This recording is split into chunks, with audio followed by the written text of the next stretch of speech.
Are you ready?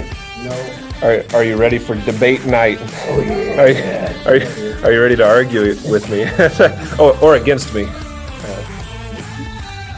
With me or against me? Do what? What'd you say? Are you ready? Am I ready? No. This is fight night.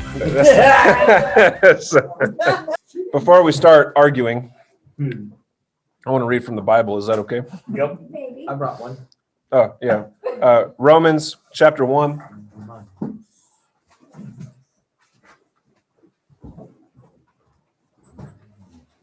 Focus primarily on verse 20 for the first half of the evening, and then verses 18 and 19 for the second half of the evening. So we're going to look at the verses a little out of order, but I have a purpose for that. But let me read these three verses for us. Romans chapter 1, verses 18 through 20. For the wrath of God is revealed from heaven against all ungodliness and unrighteousness of men who suppress the truth and unrighteousness, because that which is known about God is evident within them, for God made it evident to them.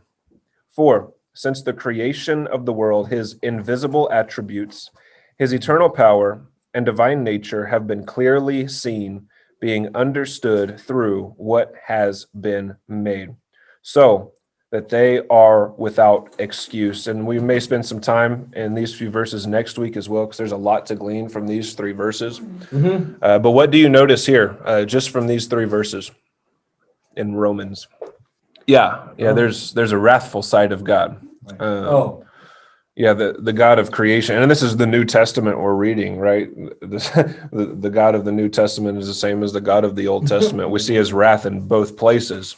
The Christian worldview, the biblical worldview, is not all just peace, love, and Jesus. There's wrath there too, right?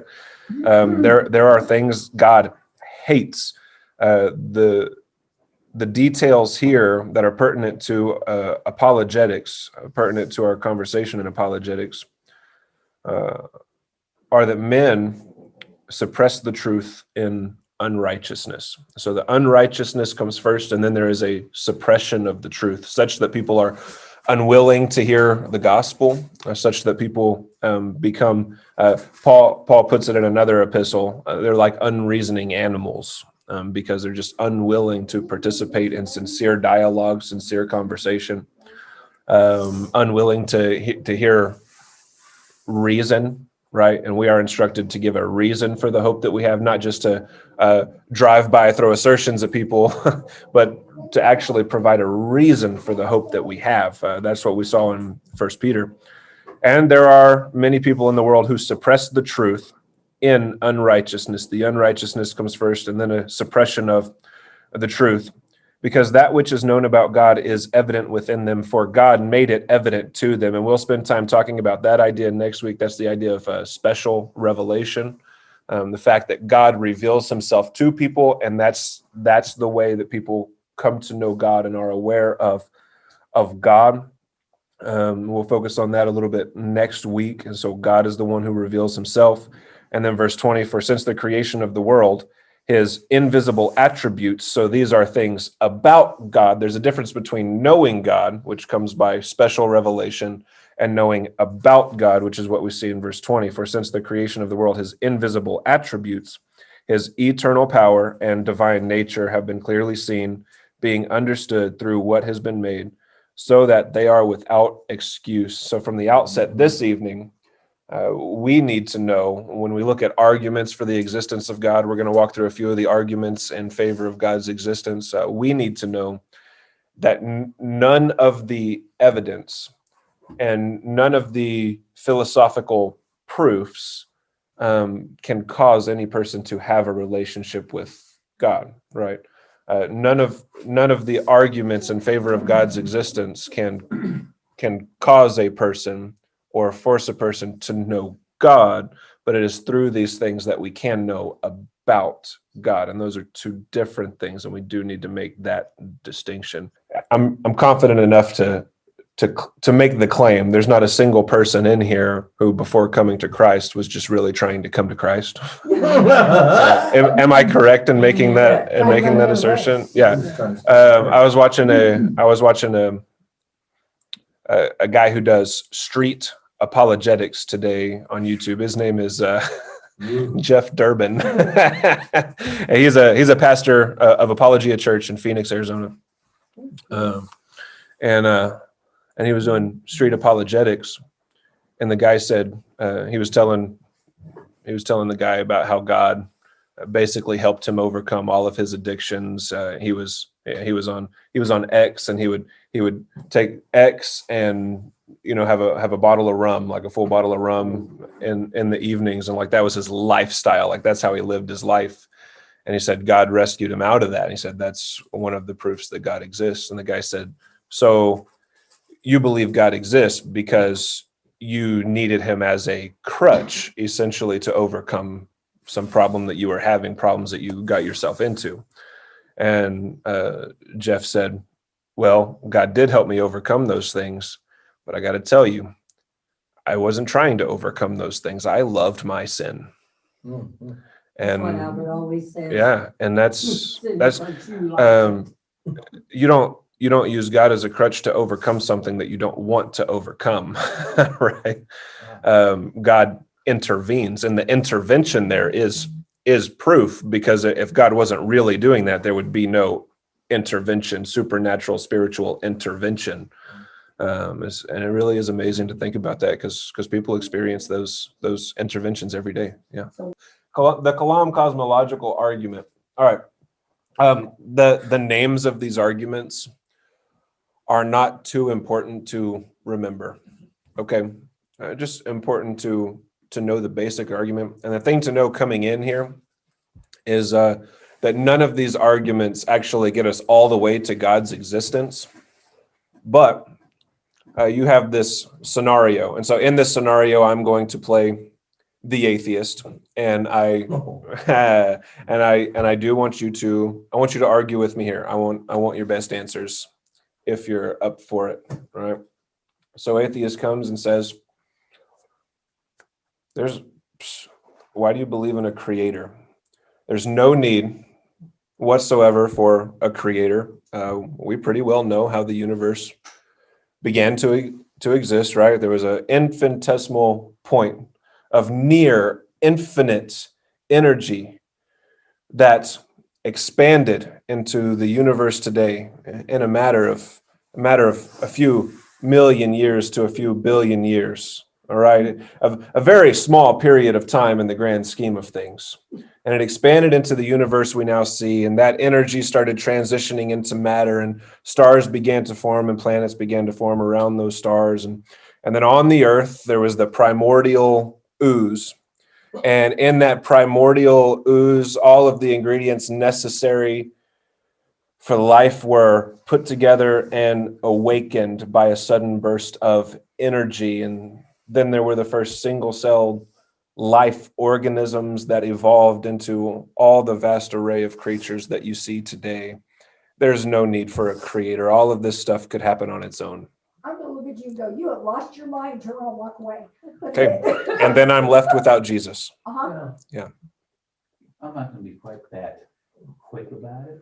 My question would be, so you said the beginning started with this infinitesimal moment and all this stuff. Who put it there? Who or what put it there in the first place? You're assuming that it has to be that way. I am assuming it has to be that way. Okay. I'm not interested in assumptions. Well, You just said it was that way. You just said it was that way, but how do you know that's true? You are assuming that it's true. What? Can it be proven? Yeah, you observe the background radiation in the universe, looking through a telescope that measures that, and you trace it back to its point. Time works in such a way where you look through a telescope, and the further you look out, the further back in time you actually get to look and observe the universe, because light doesn't travel at an infinite speed. So you can actually look back into history and see the history of the universe, and you can see the background radiation. You can trace back all of this, like a forensics guy does forensics today. You trace it back to that moment in time, and you can see it play out. You guys are getting at a very, very good fundamental answer. The best answer we could possibly give to something like this, somebody saying, no, I don't believe in God because of this, this, and this. Well, the question is, how does that disprove God? And there's no answer for that on the other end. And that now you're getting at something called presuppositional apologetics, which is, we're really going to get into that next week. So we're headed in the right direction with that. Like, how does that disprove God? That's the simple answer, right? Just a simple question. How does that disprove God? And you can't get to an answer from there because the atheist has appealed to an evidential argument, right? And most of the time, Christians in response, like in formal debates, I'm thinking William Lane Craig, if you want to write down that name and watch one of his debates later on your own time, be like, it's like a 2-hour investment. William Lane Craig. Lane Craig. Yeah, it'd be like a 2-hour investment of your time. So obviously we couldn't watch one tonight, right? But he uses this argument, and so the atheist on the atheist side of the argument will say that Christopher Hitchens used that kind of argument, right? And then William Lane Craig would respond by giving the Kalam cosmological argument, along with a few other arguments. But the Kalam cosmological argument basically goes, everything that begins to exist has a cause. Things don't just begin to exist on their own, right? And the materialist and the atheist, they believe that too. Nobody says, yeah, it happened and nothing caused it to happen. No, everybody believes there was a cause. The difference between the atheist and the Christian is the Christian says, yeah, God was the cause. And the atheist goes, yeah, we don't know what the cause was, and I'm not comfortable saying it's God. So both of those are assertions. They're not proofs, right? About your comfort. No, but the atheist, I actually appreciate that sentiment. I actually appreciate that sentiment. Like, I'm not comfortable saying something that I can't prove. I actually kind of appreciate that.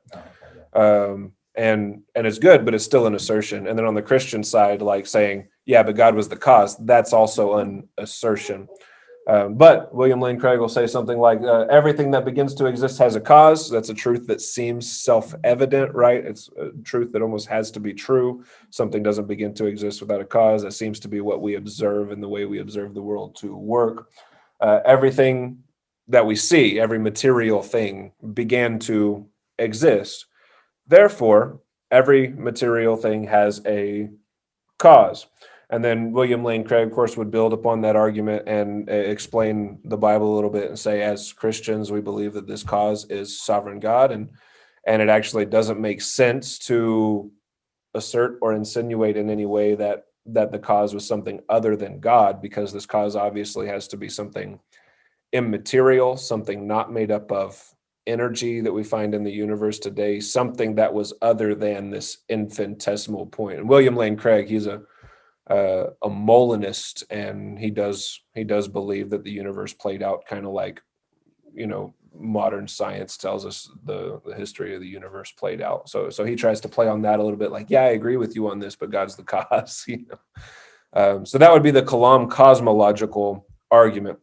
The Kalam cosmological argument can tell us stuff about God, right? Like God is the uncaused cause, but the Kalam cosmological argument can't prove the existence of God. So there's a place where all of these fall short. All the arguments we're going to look at today, they all fall short because none of them can prove God. These are useful, though, to get the conversation started. If somebody is interested in having this type of conversation, it might be sufficient to just say, how does that disprove God? All right, the second one is the argument from truth or morality. C.S. Lewis used the argument for morality. Other guys have used the argument in favor of absolute truth, or the argument from absolute truth. The arguments are essentially the same, right? One of the problems with materialism or atheism is the fact that if you don't believe there is a God, yet you still try to use the scientific method, your worldview is inconsistent, right? Because on the one hand, you're saying, no, there's no creator and sustainer of the universe, yet I want to use a method, the scientific method, that assumes the universe is consistent and measurable and somehow being sustained. But if I don't believe, if I believe everything is chance, if I believe everything is random, if I believe everything was a happy accident, I actually have no reason whatsoever to believe the universe is consistent enough to use the scientific method. And so there we have a conundrum, and that's where the argument from absolute truth, or the argument from morality comes. About morality, it seems to be a self-evident truth that morality or moral law is an absolute, right? Because as soon as I say the words morality is relative, that claim, that proposition, that's a claim to absolute morality. Like, it is absolutely right that morality is relative, and that doesn't work. It's a self-contradiction. So only the adverse can be true. It can only be true that there is an absolute morality, because any claim contrary to that actually proves that there is an absolute morality, right? Absolute morality indicates that there is an absolute standard. So in the world, there must be an absolute standard for truth and morality. And that's what this argument gets at. One, if truth or morality is absolute, it must have an absolute source. Two, truth or morality is absolute, which is a self-evident truth, like I just explained.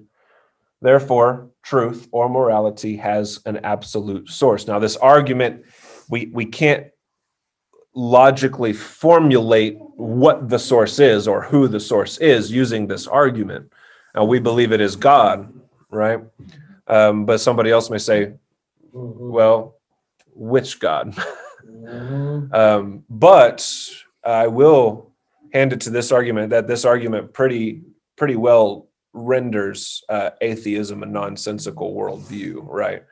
Because from the atheistic perspective or the materialistic perspective, the universe had a beginning point, and according to the popular model of the universe now and popular predictions in quintillions more aeons, years, whatever, however you say that, the universe is going to whimper out in darkness, and that's how the universe is going to die, right? And so the universe is not consistent from that worldview. If there is an absolute truth or absolute morality, the universe then cannot be the standard, because the universe is in flux, because the material world is in flux, because it began and supposedly will end from this point of view. So it can't be the standard. There has to be a standard that transcends that. But if you're a materialist, there's nothing that transcends that. So this argument pretty well puts materialism to rest, pretty well puts atheism to rest. Like, okay, that's actually a nonsensical worldview. So it does do that, but still we're left asking, well, okay, what is the source, right? So this argument doesn't get us there, but this does help us to know something about who God is. You see how we're kind of creeping closer and closer to what I'm calling presuppositionalism, how these arguments are getting closer and closer to that, because I think in our presuppositions is where God proves himself. I'll put it that way. The evidential argument from evil is kind of like the argument from truth or the argument from morality. And maybe this one will apply more to our lives. Maybe we've heard this critique of the biblical worldview or argument against Yahweh, the God of the Bible, more in our day. I can't believe in God because if God is real and if God is good, he wouldn't allow such evil in the world, would he? Now, how do we answer? How do we even get at that? So you respond something like, well, people have free will. God's not the one doing evil. People are. And then people automatically go, didn't God kill like thousands of people in the Old Testament? Oh, yeah. Okay. And then another response is, well, if God's in charge, if God's in control, man, I understand giving people free will, but why in the world would he let people like Hitler and Stalin like do what they did? Like, how can God be so evil that he would even allow that to happen? Why wouldn't he punish them at the start and instead of letting them go through all this stuff. Like how do we even get at that? Because this is real in our day. This is the critique. This is one critique I hear most often. Why would God allow me to go through so much suffering? Right. Why would God take my baby? Why is it evil? Why would God allow slavery? Why would God allow so many young women to be sold into slavery, even in the United States? Why is God allowing all of that stuff? If he's real and he's a good God, isn't he powerful enough to stop that? Yes. He's also Then why powerful doesn't enough he? so that it happens. People have historically called this the problem of evil. I don't like that terminology, and there are some apologists who don't like that terminology either, and so they've started referring to this as the question of evil, which I think fits it better, right? And there are two responses that are good. You want God to take out all evil? Well, yeah. Do you have an evil in your life? Oh crap. Okay, right. And the other one, but if somebody presupposes that there is no God, that question is not going to matter to them. But if they're asking the question, what about all the evil in the world? What are they presupposing? The existence of evil. And how do you know, and I think you asked this question, how do you know the difference between good and evil? Interesting, right? How can I know the difference between good and evil? Well, the only way to know the difference between good and evil is if there is some absolute standard for good. And well, my worldview doesn't allow that. How can I even ask this question, right? And that's where we get the evidential argument from evil. If evil exists, there is an absolute standard for good. Evil exists, therefore there is an absolute standard for good. What is that absolute standard for good? Well, we can't prove that using this argument, but it sure seems to be that, okay, the only way I can even know what evil is it really is if God is there and if he is the standard for good. So my criticism is nonsensical, and I just proved myself wrong by asking the question, why would a good God allow so much evil? That question refutes itself. If God exists, if he is good, if he is all powerful, why is there so much evil in the world? Then I'm drawing a designation between good and evil, and I'm having to base that on some standard for good and what good is. If there is a standard for what good is, then why am I sitting here trying to define what evil is anyway? Instead, I have to look to a standard outside myself. I have to look to this absolute moral standard. And the only place I can go then is to that standard to discern what is good and what is evil. And I might be wrong in what I am calling evil too, right? Because some people, when they say evil, what they're referring to is suffering, and not all suffering is evil, right? Correct. Suffering works for the Correct. good of the Oh, saints, yeah. right? When someone is grieving is probably not the right time to start talking to them about this, No. right? Oh, When someone is grieving and they're like, why would God let this happen? It's not the time to go, well, let me tell you, you're distinguishing between good and That evil. won't work. And no, that's They need to see the love of Christ come through. they Exactly. need a listening ear, they need a hug, they need to get through grief.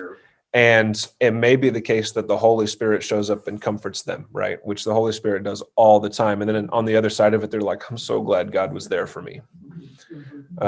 And if they ask the question later, like, why would God allow such evil? There's a proper time to have the conversation. And there are times when it's not proper to have the conversation. Yeah, that makes sense. If someone is seeking understanding, you eventually do have to get to the sin problem. Like, there's a reason the world is this way. There's a reason so much evil exists. Okay. People sin against God. And the evil that is currently, the evil that befalls us in our day, corrupt governments and natural disasters that kill people, wars, rumors of wars, all of that is a consequence of human sin. If we were perfect, there would be no suffering in the world, right? Okay. But we're not. It's a consequence of human sin, a just consequence at that.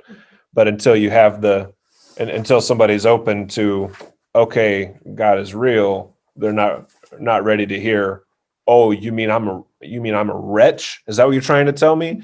And unfortunately, when you do drive-by evangelism, Sometimes it's not much different. So. unfortunately, what happens is all people hear is, oh, you think I'm a wretch and an evil person. Ow. And all it just feels like they're getting shot rather than building a relationship, serving people, and then actually being willing to sincerely reason with people. Give a reason for the hope that we have. Don't just assert the hope that we have. Right.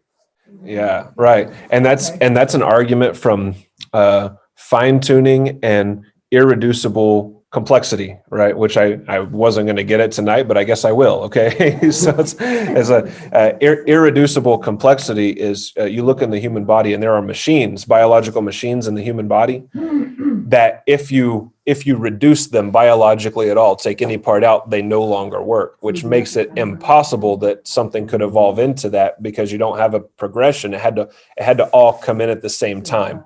And that's like irreducible complexity, which is a powerful argument. Without a designer, you don't have irreducible complexity, right? The ontological argument. Now, it's okay if you guys don't understand this one. I just really love it, so I wanted to say it. Wrong. So wrong. Sounds like that's why we have 3 dictionaries at our house. Amen and hallelujah.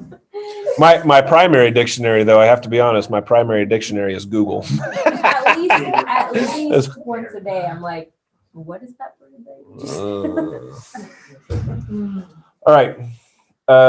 So this is ontological argument. It's an argument from thought, right? An argument from cognition, argument from the human mind. So every person has an idea about God. God, by definition, is the greatest conceivable being. It's the greatest thing we can possibly conceive of, right? The greatest conceivable being. If the greatest conceivable being exists only in the mind, then he's not the greatest conceivable being, because I can conceive of something greater, something who exists in reality, right? Therefore, one cannot conceive of God without conceiving of God as a real being, not just in the mind. And therefore, to conceive of God in the mind is to conceive of God in reality. So to even develop an idea about who God might be, that itself necessitates God in reality and not God only in the human mind, which means when anybody argues that God doesn't exist, that argument is a foolish argument, because God, by definition, exists. Which it really is a beautiful argument, but I wouldn't use this against Joe Atheist, because most people, they hear that and they're like, that doesn't make any sense, but it really is a beautiful argument. Yeah. If I think about God and try to conceive of God, in that I prove that God necessarily exists, which is what the argument gets at. And now with the ontological argument, we're really moving into presuppositionalism, which we're going to talk about next week, which is really beautiful and a lot simpler than these formulations, which is amazing. Simpler and more powerful than these formulations. Yeah. So all of these arguments actually fall short of proving God. The ontological argument comes closest. But you could hypothetically say, even with the ontological argument, you can hypothetically say, well, what if somebody doesn't try to conceive of God at all? Then wouldn't that prove that God doesn't exist? I don't know about a single person on the face of the planet who hasn't tried to conceive of God, right?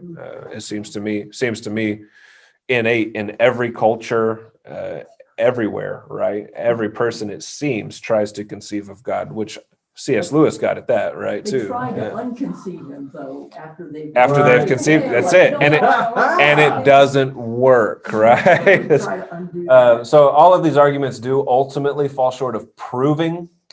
Proving is a strong word. These arguments can prove that we are reasonable in believing that God exists, but they don't themselves prove God's existence, right?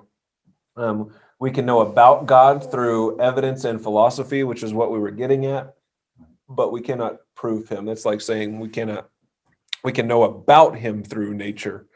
We cannot know him through nature. That takes a special kind of revelation, which is what we read in Romans chapter 1, verse 20. The other thing that comes from communities or groups that don't want the church, have forsaken any sort of belief in God, the other thing that comes out of there was, well, don't you know that your Bible contradicts itself?